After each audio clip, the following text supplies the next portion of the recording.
Okay, this is the next project on the Back to Basics. And I've got a guest here who's going to help me through this, Colin from WoodWorkWeb. So let's get started. So before we get started today, I wanted to thank you for designing and making this Dowelmax. I'll tell you why. This Dowelmax has absolutely changed the way I do woodworking. I'm a little bit of a stickler for nice tight joints. And for years I made Mortise and Tenon joints, and you know they were okay, but I spent so much time fiddling around to make them perfect. And I found that the very first time I used the Dowelmax, it was so quick and it was so accurate, and forget about the strength, it's just over the moon for strength, but it's just so accurate and so quick. I just love it. So thanks for doing that. Jim, we're going to make this stool, and usually stools have kind of an angle leg to them. How is the Dowelmax going to work there? Well, it's very simple, Colin. The stool is designed at a 6-degree angle. Yeah. And all you do is put your check marks on, clamp on the Dowelmax at the proper setting, and it adapts to suit to whatever angle it is, whether it's 6 or 22.5 for 45, the Dowelmax automatically adapts to that angle. So you don't have to make wedges or anything like that? Not at all. Okay, well, let's have a look at that. Okay. So the legs on a stool are sort of at an angle like this. Now how do you set the dowels up for that? Well, the dowels enter the legs perpendicularly to the face here, but in this case, they're offset at an exact, if this angle here is 6 degrees, they will be offset against the horizontal at exactly 6 degrees, and they enter the leg like that.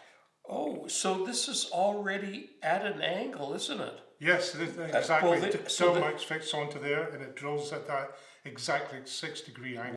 Wow, that's like magic. I see. Because here, it's just going to be straight drilled in, Exactly. which the Dowelmax already does. Yes. But on the angle, you're still drilling straight in. So yes. Does the Dowelmax fit on there? So if this was a Mortise and Tenon joint, what would the tenon look like? As you can see, Colin, this is a mock-up of a comparable Mortise and Tenon for the same project. I've increased the angle to 15 degrees just to make my point. Now you can see that when joined, the Mortise and Tenon are perpendicular to each other on each face. However, the joint is offset from the horizontal by, in this case, 15 degrees. And that creates a laborious and time-consuming project. However, with the Dowelmax, you merely clamp it on, reference it, clamp it on, and it will drill at each perpendicular to each, but at exactly 6 or 15 degrees to the horizontal. So this is how the Dowelmax fits on at the angle, Colin. You put your check marks, align it the proper way to the edges. Yeah. And then in this case we drill through 1, 2, 4 and 5, and each one of these will be at an exact 6 degree angle. Wow, that it just fits right on there. Mm-hmm.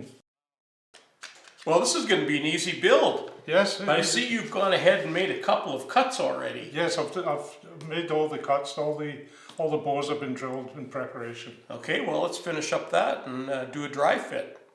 So I'm a bit concerned about the strength of these cross members in here with only a couple dowels on each side. Are they going to be strong enough, Jim? Oh yes, absolutely, Colin. Because of the radial shape and the accuracy of the fit, you get a very, very strong joint. This would probably feel around the 400-pound mark. Oh. So there's adequate strength there. Yeah, the wood's going to break before the joint's yes, going to it break. probably would. Okay. Yeah. Oh, good.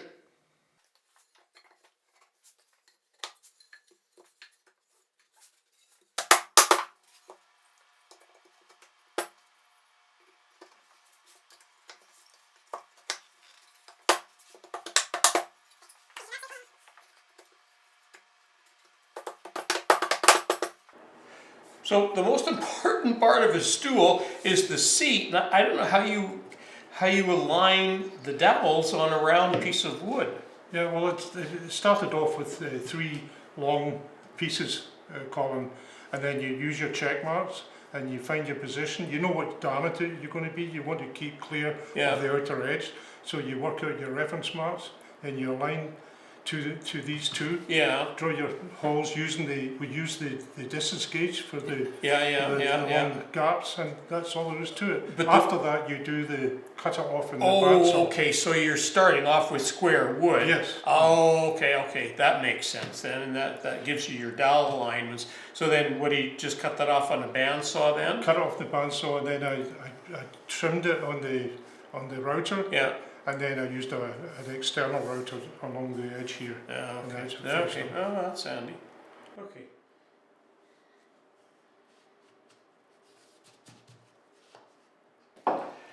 Well, I'm amazed how well this is turning out. This is a nice little project. I can't believe how easy this is to make. Oh, thank you, Colin. What's it look like? Let's put the seat on. Have a look at it. Wow, that's nice. Now, what do you do to fasten that down? You can either I usually use 4 wooden blocks, Okay. 3 by 3, and just screw them into the top and into the apron. Okay. Or you can use these brackets. Oh, okay. I prefer the wooden blocks. Okay. Yeah. And when I put it on there, I noticed it moved a little bit, but that's going to be typical anyway. So until you actually fasten that down, that's going to tighten everything up. You can also adjust it, take a little skim off each corner. Yeah. And of course, this is just the dry fit yet. We haven't even glued that yet, so that's working really good. Good. All right. Thank you. Okay, so this is the end of the process, and we've finished the dry fit, and it's the end of the game. So I would just like to thank you, Colin, for coming over and sharing your insights into this process. Well, it was fun to be here, and I've never made a stool like this. I can't believe how easy it is to make. I know you had a lot of these parts cut out before I arrived because you were in the process of making this, but this is a good, simple, good-looking little project. So thanks for having me here. Thank you, Colin.